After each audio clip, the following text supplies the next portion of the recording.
خواجہ نظام الدین محبوب الہی رحمۃ اللہ علیہ نا پانی پینے جایا کرتے تھے. جمنا کا پانی بڑا میٹھا اور ٹھنڈا تھا, تو دریائے جمنا سے دور دور سے لوگ پانی لینے آتے. تھوڑی سی آبادی ہوتی ہے نا جب کسی شہر میں, تو اپنے محلے کے شہر کے لوگوں کو انسان پہچانتا ہے. بڑی آبادیاں ہو جائیں تو پھر چلو مشکلات ہوتی ہیں, تھوڑی تھوڑی اس وقت آبادی رہتی تھی. فرماتے کہ میں جمنا کے کنارے جب پانی لینے گیا تو میرے محلے کی ایک عورت, وہ جمنا کراس کر کے نا پل کے اوپر سے تو دوسری جانب ایک کنواں تھا, تو وہاں سے پانی بھر کے لا رہی تھی. تو رستے میں اس نے سلام کی, تو میں نے کہا بیٹے کہاں سے آ رہی ہو؟ کہنے لگی وہ کنویں سے پانی لا رہی ہوں. تو میں نے کہا بیٹے زمانہ جمنا کا پانی پیتا ہے اور تم کنویں کا. تو بڑی وفادار تھی اپنے خاوند کی, کہنے لگی حضور چھوٹا سا راز ہے, کسی کو آج تک بتایا تو نہیں, پر آپ تو ہمارے مرشد ہیں نا, آپ تو شیخ ہیں, آپ سے تو دعا لینی ہے, آپ کو بتا دیتی ہوں. حضور یہ جمنا کا پانی نا کھانا زیادہ ہضم کرتا ہے, زیادہ ہضم کرتا ہے, تو کنویں کا پانی نا تھوڑا سا کھارا ہے, روٹی کم ہضم کرتا ہے. میرے خاوند کی نا آمدن ذرا تھوڑی ہے, تو میں بجائے شکوہ کرنے کے بچوں کو کنویں کا پانی پلاتی ہوں تاکہ روٹی تھوڑی کھائیں اور ہمارا گزارا ہوتا رہے. حضرت نظام الدین محبوب الہی رحمۃ اللہ علیہ فرمانے لگے پتر میں کوئی مالدار صوفی نہیں, غریب ہوں, پر وعدہ ہے جب تک زندہ رہوں گا نا تیرے گھر میں ماہانہ خرچہ میں بھیجا کروں گا. عرض کی حضور کیوں؟ فرمانے لگے تو گھر کی چار دیواری پر بیٹھ کر, گھر کی چار دیواری کے اندر بیٹھ کر دکان پر اور کام پر مزدوری کرنے والے اپنے شوہر کے بارے میں اتنی اچھی سوچ رکھتی ہے. یعنی وہ مزدوری کرنے گیا تو تیرا خیال ہے میں بوجھ نہ ڈالوں, جو دیتا اس میں گزارا کروں. فرمایا اگر تو اپنی ذات سے اٹھ کے سوچ سکتی ہے تو پھر تیرا سلوٹ بنتا ہے, اور تجھے سلوٹ یہ ملے گا کہ نظام الدین ہر مہینے تیری روٹی کا بندوبست کیا کرے. یہ سلوٹ ہے میری طرف سے, معیار بنائے. تھوڑا اٹھ کے نہ خامد سوچتا ہے بیوی کے لیے, وہ کہتا ہے آپ تو سارا دن گھر میں فارغ بیٹھی ہیں جی. او بھائی تو بھی ذرا فارغ بیٹھ نا, مہربانی کر, 3-4 دفعہ تو بھی لے جا بچے کو واش روم, اس کا پیمپر شیمپر تبدیل کرنا تو بھی 3-4 دفعہ گھر میں.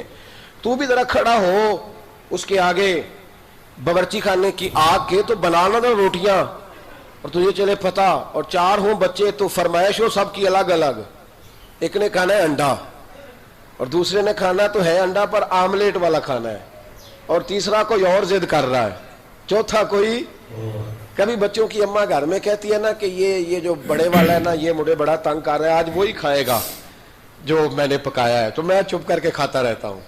آپ بولتے کیوں نہیں؟ میں کہ ماں پترا دا کیس ہے, جتنا پتر ہی ہے, تو دینا بنا کے ہن نہ دیں گی تو چٹ کو نہ دیں گی, تو شور کر لے جتنا کرنا ہے, شور کر لے. تو نے کہنا ہے میں نے نہیں دینا, ہم تنگ کر دینے, یہ کر دینے, لیکن یہ بالآخر بات مجھے پتہ ہے نا یہ ہونا ہے, اور میرا خیال یہ ہے کہ میرے ساتھ اگر ایسا کریں گے تو میں تو کھانا کھاؤ پاوے مسئلہ. تو تھوڑا سا نا اپنے آپ کو دوسرے والے کی جگہ پہ رکھ کے دیکھیں.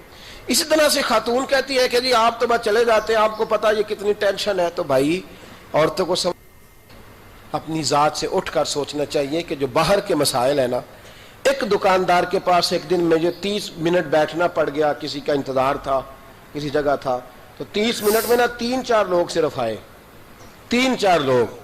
تو میں نے اٹھتے وقت دکاندار کو تھپکی دی, میں نے کہا میاں تیرا ہی حوصلہ ہے, ہر بندہ الگ بات کرتا ہے, الگ داستان سناتا ہے, وہ فلانا اتنے کی دے رہا تھا, فلاں یہ کر رہا تھا. تو میں نے کہا میاں یہ تیرا ہی کام ہے, اور جس کا کام اسی کو. تو تھوڑا سا نا اپنی ذات سے تھوڑا اٹھ کے, تھوڑا سا نا معیار. ایک سنگی مجھے ایک دن کہنے لگا ماشاءاللہ بڑے سفر کرتے ہیں, بڑی بات ہے, کبھی کبھی ہمیں بھی ساتھ لے جائیں. تو پورے 2 دن نہیں 1.5 دن رہا ہمارے ساتھ, پورے 2 دن نہیں 1.5 دن کے بعد میں نے کہا جانا نہیں, کہتے تہاڈا ہی کام ہے, تو آپ جائیں, آپ کا کام جانے. تو بھائی یہ کوئی آسان کام ہے؟ یہ مطلب ہماری محفلوں میں نا لوگوں کو شوق ہوتا ہے اسٹیج پہ بیٹھنے کا. میرا ذاتی تجربہ ہے کہ سب سے مشکل کام اسٹیج پہ بیٹھنا ہے, سب سے مشکل. آپ کھانس بھی نہیں سکتے طریقے سے, نہیں کھانس سکتے آپ, لوگ آپ کو نوٹ کرتے ہیں کہ صاحب کھانسیں. آپ کیا سمجھتے ہیں جو ساجد حج کے اسٹیج پہ بیٹھا ہے اس کے لیے بڑا ایزی کام ہے؟ اور اب تو اور مشکل ہے, اس لیے کہ پہلے صرف آنکھیں دیکھتی ہیں, 15 کیمرے بھی دیکھتے ہیں. تو اتنا آسان نہ سمجھے, سامنے والے کی جگہ پہ میسج یہ دے رہا ہوں, پیغام یہ دے رہا ہوں, تھوڑا احسار کریں, قربانی دیں. مطلب اپنے آپ کو تھوڑا اٹھ کر سوچیں, اپنی ذات سے تھوڑا اوپر دیکھیں. سامنے والا ایک کام کر رہا ہے, وہ ایک ڈیوٹی کر رہا ہے, وہ ایک بات کر رہا ہے, میں کئی دفعہ نرم گوشہ دیتا ہوں، آپ کو پتا ہے سخت تقریر کرتا ہوں سیاستدانوں کے بارے میں، لیکن نپے تلے جملوں میں میں کہا کرتا ہوں کہ یار آسان کام تھوڑی ہے، 15 بندے اگر مجھ سے سوال جواب کرنے والے ہوں تو میں دیوانہ ہو جاؤں، اور ایک ایم پی اور ایک ایم این اے سے 15 ہزار بندے دوپہر میں بات کرنے والے ہوں، تو آپ اس کو آسان کام سمجھتے ہیں؟ تھوڑا سا سامنے والے کی جگہ اپنے آپ کو رکھے، پھر تھوڑا معیار بنائے زندگی کا۔ میرے رسول کریم علیہ السلام کے غلاموں کا مزاج یہ تھا کہ وہ دوسروں کے بارے میں سوچتے تھے، ان کے نظریات یہ تھے کہ وہ دوسروں کو آسانی دینا چاہتے تھے۔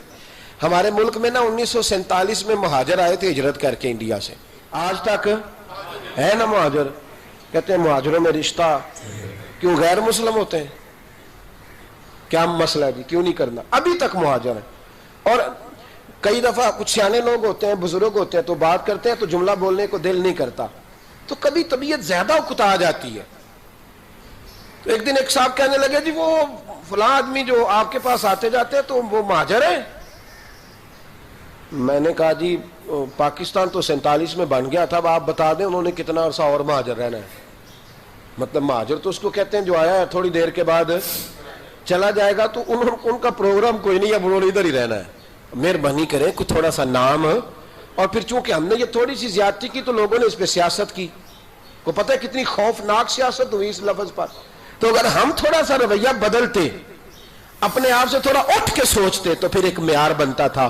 میرے رسول کائنات علیہ السلام کے غلام جب مکے سے ہجرت کر کے مدینے آئے تو انصار مدینہ نے رسیاں رکھ کے جائیدادیں بانٹی، یعنی رسیاں رکھ کے جائیدادیں بانٹ دیں، پھیتے لگا کے بانٹی کہ آدھی تیری ہے اور آدھی میری ہے، رشتہ داریاں کی، گھروں سے رشتے دیے، تعلقات بنائے۔ اور کبھی کبھی کچھ چیزیں پڑھتے ہیں تو وہ نا کمال ہو جاتی ہے، روح پرواز کرتی۔ جب بنو قریظہ اور بنو نذیر کے علاقے فتح ہوئے تو بہت سارا مال آیا، میرے نبی کریم صلی اللہ تعالی علیہ وسلم کا ارادہ بنا کہ یہ جو مال آیا ہے نا، یہ مال اب دے دیتے ہیں آنے والے مہاجرین کو، اور مہاجرین سے یہ کہتے ہیں کہ وہ جو مال انہیں انصار نے دیا واپس کر دیں۔ تو حضور علیہ السلام نے نا صرف مہاجرین کو بلایا، انصار کو نہیں۔ پہلے جب میٹنگ ہوتی تھی سب آتے تھے، فقط مہاجرین کو بلایا اور بلا کر کے فرمایا میاں جو تمہیں مال دیے تھے نا وہ تم واپس کر دو، اب مال غنیمت میں سے بہت سارا مال آیا تمہیں وہ دے دیتے ہیں۔ تو مہاجروں نے کہا حضور پہلے بھی آپ کے کرم سے ملا تھا تو اب بھی آپ کے کرم سے مل رہا ہے، جیسے دل کرتا ہے کر دے، ہمیں کیا اعتراض ہے؟ یہ بات جب ان کے ساتھ طے کر لی تو آہستہ آہستہ نا بات مدینے میں پھیلی، انصار کو پتا چلا، انصار مدینہ جمع ہو کے دروازہ رسول پہ آئے۔ حضرت سعد فرمانے لگے یا رسول اللہ، پڑھیے درود شریف، پھر پڑھیے، تیسری دفعہ بھی کہیے گا صلی اللہ علیہ وسلم۔ حضرت سعد حاضر ہوئے تو عرض کرنے لگے یا رسول اللہ آج کچھ الگ معاملہ ہو گیا ہے۔ سعد آئے، مہاجرین انصار سارے، تو حضرت سعد ان میں سے بولے یا رسول اللہ آج عجیب معاملہ ہوا ہے۔ حضور نے فرمایا کیا ہوا؟ کہا حضور پہلے جو بھی میٹنگ ہوتی تھی انصار اور مہاجر کٹھے ہوتے تھے، آج آپ نے میٹنگ کی ہے، مشاورت کی اور صرف انصار کو بلایا ہے۔ تو حضور نے فرمایا بات تم تک پہنچ گئی ہے تو اب بات کرو نا۔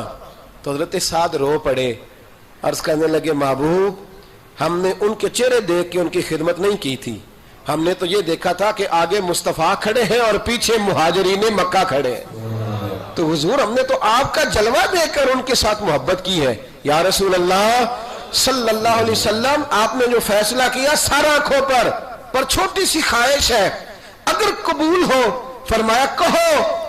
عرض کرنے لگے یا رسول اللہ صلی اللہ علیہ وسلم جو مال بنو نذیر اور بنو قریظہ سے آیا ہے نا وہ بھی سارا آپ مہاجروں کو دے دیں، لیکن جو مال ہم نے دیا ہے نا ہمیں واپس نہ دیں، وہ بھی بھائیوں کے پاس رہنے دیں۔ حضور ہمیں ضرورت نہیں، ہم دے چکے ہیں، ہمارے دوست ہیں، ہمارے بھائی ہیں، ہمارے پڑوسی ہیں۔ یا رسول اللہ علیہ السلام اب ہمیں اس کی ضرورت ہے، اور ہمارے تو بھائی تقسیم ہو جاتی ہے، معاملات طے ہو جاتے، 50 سالوں کے بعد پھر جناب ہوش آ جاتی ہے کہ وہ جی تقسیم ٹھیک نہیں ہوئی تھی۔ خدا کا خوف کرو، تقسیم تو ہو چکی ہے کہ چھوٹی سی قبر میں جانا ہے، معاملہ تو طے ہو چکا ہے، یعنی 50 سالوں کے بعد پھر سے کیس لوگ کر دیتے ہیں، پھر سے تکلیف دیتے ہیں، تکلیف میں رہتے ہیں، اذیت دیتے ہیں، کہانیاں بنتی ہیں، غیبتیں ہوتی ہیں۔ چھوٹے سے مال کے لیے تھوڑا سا نکلے اپنے آپ سے، تھوڑا اپنے قد سے اونچا ہو کر سوچنے کا معیار بنائیں۔